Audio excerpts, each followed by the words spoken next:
안녕하십니까. 트레이드 파트너스의 안지정입니다. 최근 들어 글로벌 경제 이슈면에 꾸준히 등장하는 주제가 있습니다. 바로 비관세 장벽인데요. 이 비관세 장벽은 수출을 촉진하고 수입을 제한하는 관세 이외의 무역 제한 조치를 뜻하고 있습니다. 즉, 관세 이외의 모든 무역 제한 조치가 비관세 장벽인 것입니다. 그러면 지금부터 좀 더 자세히 비관세 장벽과 관련된 글로벌 이슈에 대해 설명드리도록 하겠습니다. 데이비드 리카도는 자국에서 생산된 상품이 외국에서 생산된 상품과 비교해서 상대적으로 비교 우위에 있는 경우 국가 간 자유무역이 각국 모두에게 유리하다라는 근거를 제시하고 오늘날 국제분업의 기초 이론으로 활용되고 있습니다. 우리나라 또한 수출 주도형 경제 성장을 거치면서 최빈국에서 중진국을 거쳐 선진국으로 도약하는 계기가 되었습니다. 1988년 서울올림픽은 손에 손잡고 다 함께 노래를 부르면서 우리는 모두가 하나다라고 강조했습니다. 우리나라는 1980년대 매년 10%의 경제 성장률을 보였습니다. 하지만 지금 국제 정세는 좀 다른 것 같습니다. 신보호무역주의에 대한 대두, 자국 우선주의로에 대한 따라서 손에 손잡고가 아니라 잡은 손을 놓고 벽을 넘어서가 아니라 벽을 더욱 높이고 우리 사는 세상을 더욱 살기 좋도록이 아니라 나만 사는 세상이 더욱 좋도록 여기에 세기를 박는 코로나19가 오늘날 글로벌 국제 협력을 다르게 재편하는 그런 요인으로 작용하는 것 같습니다. 이러한 변화는 수출 기업에게는 이 비관세 장벽을 명확히 이해하는 게 굉장히 중요하겠습니다. 비관세 장벽의 중요성을 인식하고 저희 팀은 한국해양수산개발원과 함께 몇 해 전부터 수산산업 관련된 비관세 장벽에 대한 연구를 진행을 하여 왔습니다.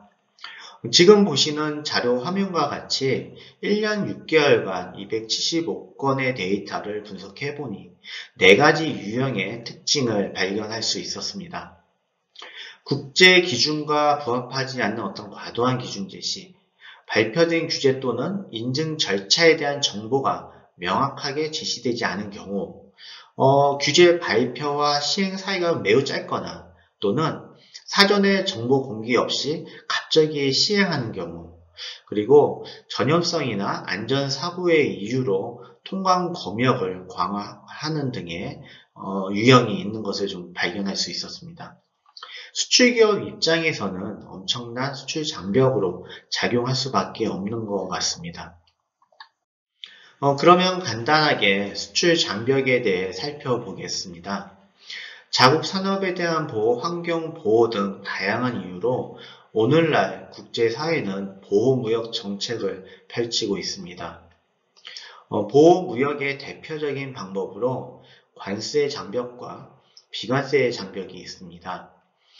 관세 장벽은 높은 관세를 수입 상품에 매김으로써 국내 산업을 보호하는 조치입니다. 이 수입품의 장벽과 같은 효과를 가진다고 해서 관세 장벽이라고 부르고 있습니다. 뉴스에서 가끔 보는 보복 관세, 반덤핑 관세, 상계 관세 등이 있습니다. 비관세 장벽은 관세를 부과하지 않고 수입을 제한할 수 있는 조치를 말합니다. 전통적으로 비관세 장벽은 수량 제한, 수입 허가제 등 국가 간 경계에서 취해지는 무역 정책에 초점이 맞춰져 있습니다. 하지만 현재는 산업의 전 가치 사슬에서 비관세 장벽으로의 영향을 주는 형태로 진화하고 있습니다.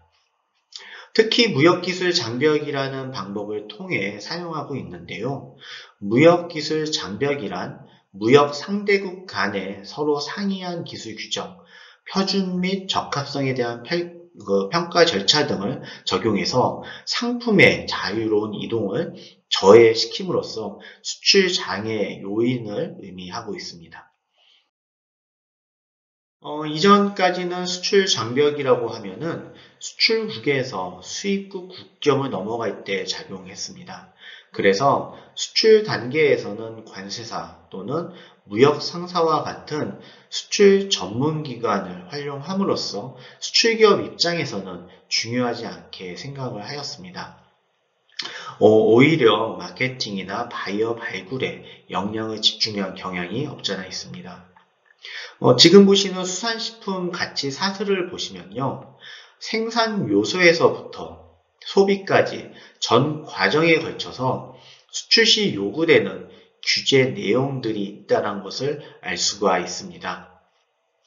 수산물을 생산하고 그 다음에 수출하고 현지에서 소비하기까지 가치 사슬의 각 단계에서 발생할 수 있는 비관세 장벽과 그다음에 예시를 좀 간단하게 말씀을 드리도록 하겠습니다. 우선 생산 요소 단계에서는 위생 안전과 환경 보호에 대한 이유로 규제 정책을 시행하고 있습니다. 2021년도 7월 유럽 플라스틱 사용 감축을 목표로 해양 쓰레기의 약 한 30%가 이 어구라고 합니다. 그래서 이 어구에 대한 사용 감축을 목표로 하여 어구에 대한 어떤 재활용 또는 폐기 비용 등을 제조업체에 일부 부담시키는 제도를 하겠다고 발표했습니다. 다음은 이제 생산 단계 부분인데요. 수산 자원 등에 대한 어떤 보호 등의 이유로 지금 현재 규제를 하고 있습니다. 미국의 경우 수산물 수입 모니터링 프로그램을 이제 준수를 해야 되는데요. 전복이나 게, 그 다음에 새우 등 특정 종의 생산과 관련해서 사용하는 어구의 종류라든지 어획 지역 등에 대한 부분들에 대한 정보를 제공을 해야 됩니다. 아울러 이 생산 시설과 관련된 부분 또한 규제를 하고 있는데요. 미국 또한 FDA에 대한 어떤 생산 시설에 대한 등록, 그 다음에 중국 또한 내년 1월 1일부터는 모든 식품에 대한 해외 생산 기업이 중국에 수출하기 위해서는 해관 총서에 등록하게 되어 있습니다. 가공 포장 단계에서는 이 자국민에 대한 어떤 식품 안전 등의 이유로 라벨링을 통한 정확한 정보 제공과 그 다음에 원료 또는 제조 표준 규격을 제시함으로써 준수토록 강제하고 있습니다. 수출 단계에서는 이제 최근 코로나19로 인해서 통관 지연이라든지 또는 검역에 대한 어떤 강화 조치 등이 이슈로 발생을 하고 있습니다. 이런 어떤 생산에서부터 통관 전 과정까지 어렵게 진행이 되었다 하더라도, 국경을 넘었다 하더라도 유통되기 위해서는 강제하는 또 인증을 취득해야 됩니다. 이후에 소비까지 가기 위해서는 최근에 이제 가치 소비가 확산이 되고 있는데요. 수입국에 대한 소비자가 선호하는 구매 고려 요인들을 면밀히 살펴봐야 됩니다. 그리고 이에 대한 대응이 요구가 되고 있는데요.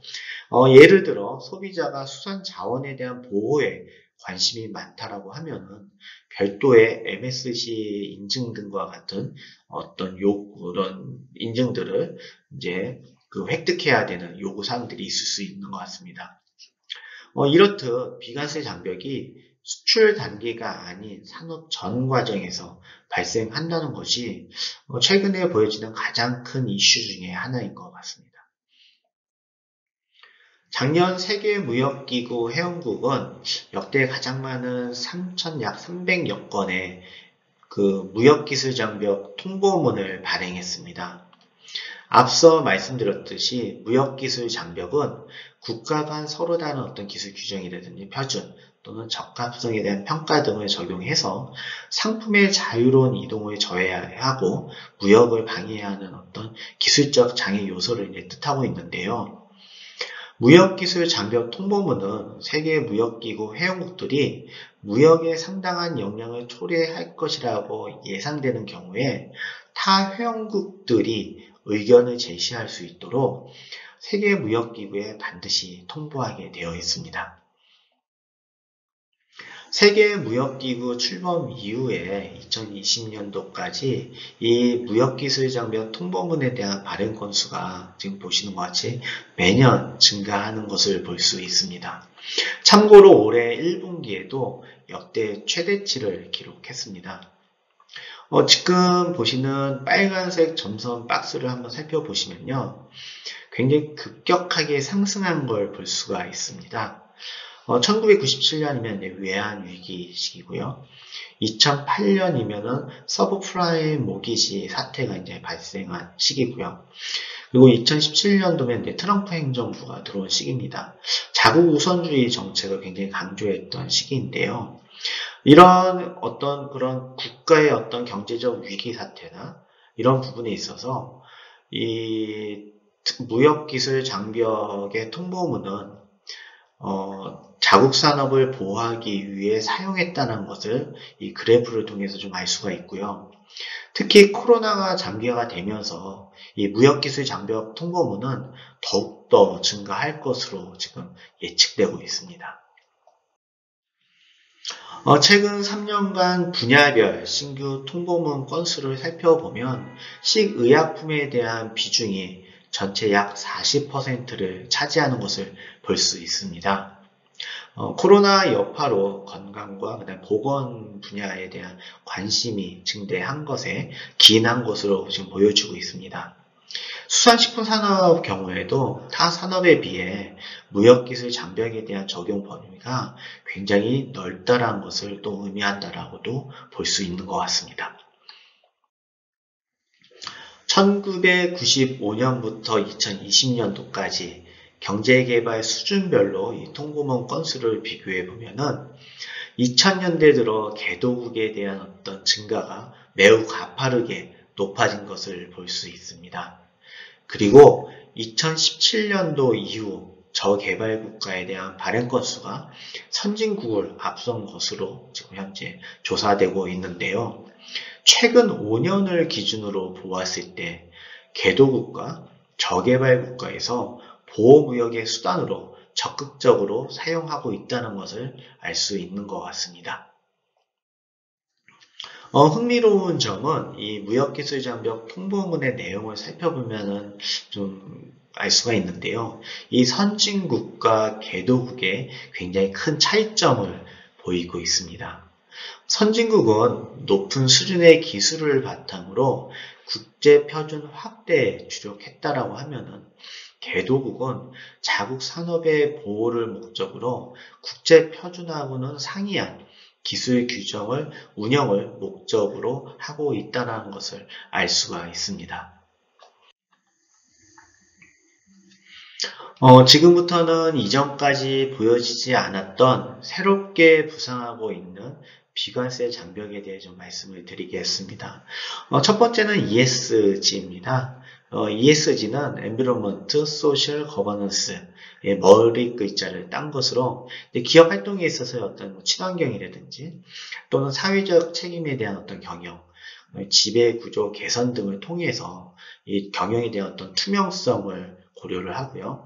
이러한 것들은 결국에는 지속 가능한 어떤 발전을 할 수 있다라는 그런 철학을 담고 있다라고 얘기를 많이 하고 있습니다. 미국이나 EU 등 선진국을 중심으로 코로나19 이후에 이 ESG에 대한 어떤 이야기들이 많이 언급이 되고 있는데요. 이 ESG에 대한 어떤 강화, 그다음에 ESG를 충족시켜야 되는 어떤 요구 사항들은 결국 우리 기업들한테는 비관세 장벽으로 형성될 것이라고 많이들 이제 우려 섞인 전망을 내놓고 있습니다. 우리 수산식품 기업 관점에서 이렇게 적용해 보면은 ESG를 하기 위해서는 이제 환경에 대한 어떤 인증을 취득을 해야 되는 부분들이 있을 수 있고요. 또는 친환경을 위한 어떤 포장 용기에 대한 변경이 될 수도 있을 수 있고요. 또는 제품 자체를 굉장히 친환경적으로 생산해야 되는 어떤 요구사항들을 이제는 충족시켜야 될 것입니다. 이런 것들을 충족시키기 위해서는 생산 시설에 대한 어떤 개선, 또는 사회공헌 활동에 대한 부분들이 적지 않은 어떤 비용이 투입되기 때문에 기업 입장에서는 굉장히 큰 부담으로서 작용하고, 이러한 것들이 결국에는 수출에 있어서의 어떤 장벽으로서 작용할 수 있는 것 같습니다. 두 번째는 식품 접촉 물질 규제에 대한 강화입니다. 보시는 것과 같이 현재 각국은 식품 접촉 물질과 관련된 규제를 보다 더 강화하고 있는 추세입니다.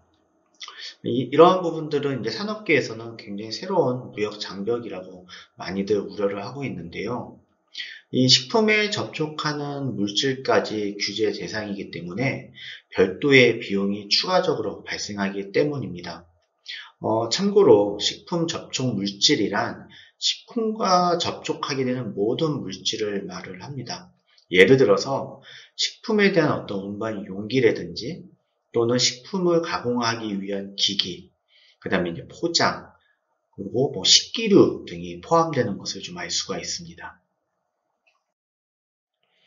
마지막 세 번째는 미닝 아웃입니다. 이 미닝 아웃이란 소비 행위를 이제 통해서 개인이 가지고 있는 신념이나 가치관을 표출한다는 것을 의미를 하고 있습니다.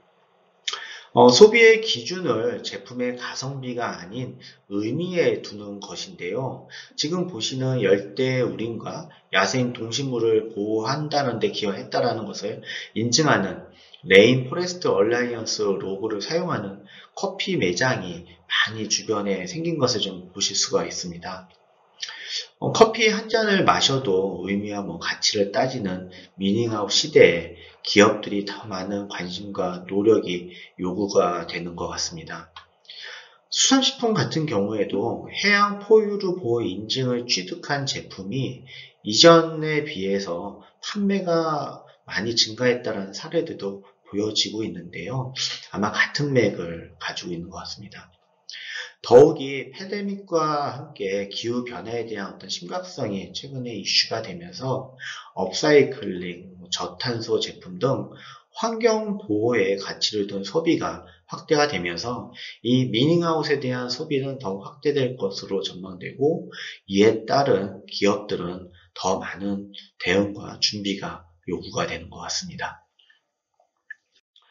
준비한 내용은 여기까지입니다.